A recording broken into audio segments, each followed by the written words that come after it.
A form of modern-day slavery is a real and increasing problem all over the world, including here in the QCA. Children and adults are being sold for sex, but efforts to end it are gaining steam, as KWQC's Bailey Dietz tells us in a special series we're starting tonight. Bailey? Yeah, just last year, the National Human Trafficking Resource Center hotline took nearly 32,000 phone calls, 118 in Iowa and 660 in Illinois, whether from a community member tip or a victim. This map shows some of the hot spots throughout the country. Those are just the potential cases that get brought to light. Experts say there are so many more that aren't, and many times it's hard to identify, even for those who are caught up in it. Every girl's story is different. In most every story, fantasy or nonfiction, there's a lesson learned. It doesn't even seem real. At 31 years old, Sarah Kellum's tale is a cautionary one she's compelled to share. I didn't feel like I could do anything else with my life. I just felt hopeless, and I just felt like that's the kind of life that I was going to have. It wasn't always that way. Kellum's grew up in the Quad Cities with what she describes as a loving family, though there was a very large void. I didn't meet my dad, so it was a single-parent household, and I definitely think that had a part to play in just the low self-esteem. She says that led to drugs and alcohol, getting kicked out of her home multiple times. I was lost. I was losing jobs and didn't know what to turn to. And at 21, mixed up with the wrong people, including a woman who ran an escort business and rented her an apartment. She would call me every night and tell me that I had a client that I had to meet.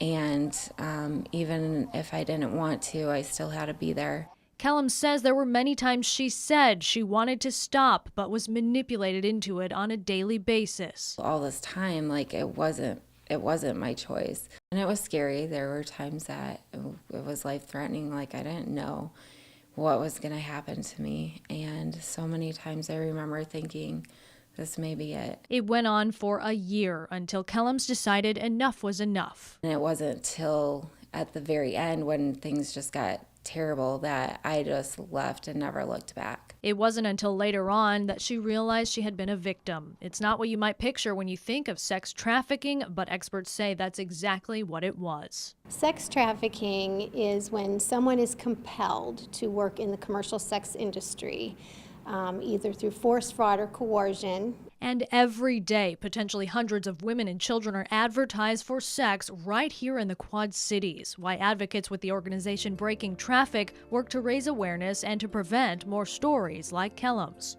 People don't like to think that it happens in their backyard. A victim could very well be your typical girl or boy next door, but O'Keefe says there are risk factors that make someone more vulnerable. While it can be a kidnapping situation, runaway behavior and homelessness are common precursors. It's also often part of gang culture, or like in Kellum's experience, drug use and the feeling of a partnership with the trafficker. They're told over and over, we're in this together, you're choosing to do this. Kellum's believes her upbringing is part of what led her to that very situation, but there's no one way victims end up involved. Today, she's a very different person, full of hope and intent to inspire. Kellum's has worked with other victims, and her experience will become a teaching tool. Though I'm not proud of the choices I made, if I didn't go through this, I wouldn't be able to relate to these girls and have that kind of passion to help them. To make sure there are more happily ever afters like she's made for herself. It just seems like a dream.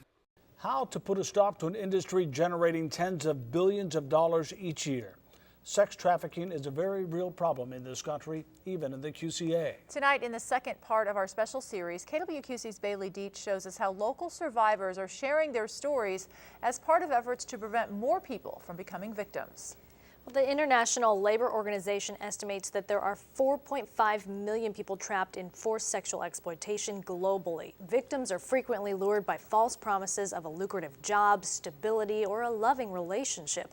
Advocates say it's important to not only recognize the signs, but work together on better education and resources.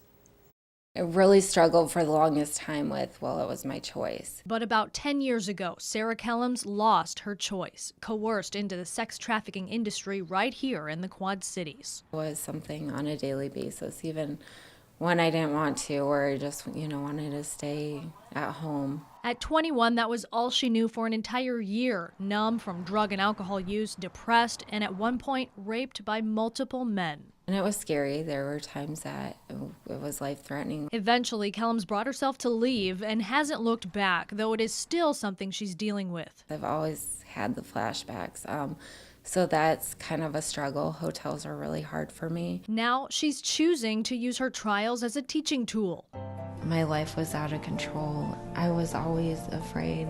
She and 2 other sex trafficking victims from the QCA sharing their stories in a documentary, Any Kid, Anywhere, collaborating with local organization Breaking Traffic. Women and kids can fall victim in so many different ways. Emphasizing that no community is immune, even small Midwestern areas. And it's not just adults. Youth right here fall into a shocking statistic. 100,000 American children are victimized each year, the average age 11 to 14 years old. It's just a matter of changing our mindset. It's difficult to see something when it's contrary to what you've been raised to believe. O'Keefe, Breaking Traffic's executive director, has been working with several area school districts the last couple of years, including Pleasant Valley, where sex trafficking awareness is now part of the syllabus in freshman health classes. A lot of times because it starts with the internet.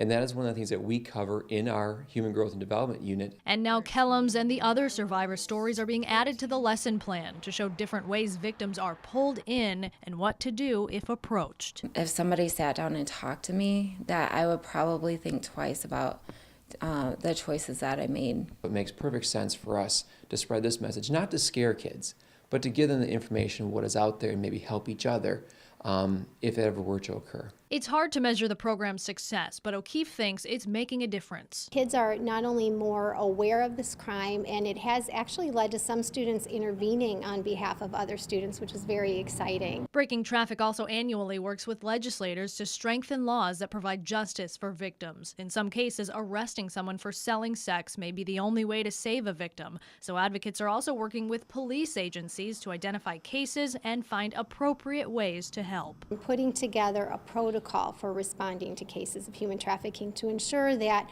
women and children who fall victim in our community don't fall through the cracks and get the help they need. Starting at the local level, confronting a global issue. I think it's very important, not just my story, but just raising awareness that it does happen. Along with that, Kellum says taking action is a choice we can all make. Bailey Dietz, KWQC TV6 News. If you or someone you know is a victim of sex trafficking, help is available through the National Human Trafficking Resource Center. Call the number on your screen, 888-373-7888. And more information on resources can be found on our website, kwqc.com.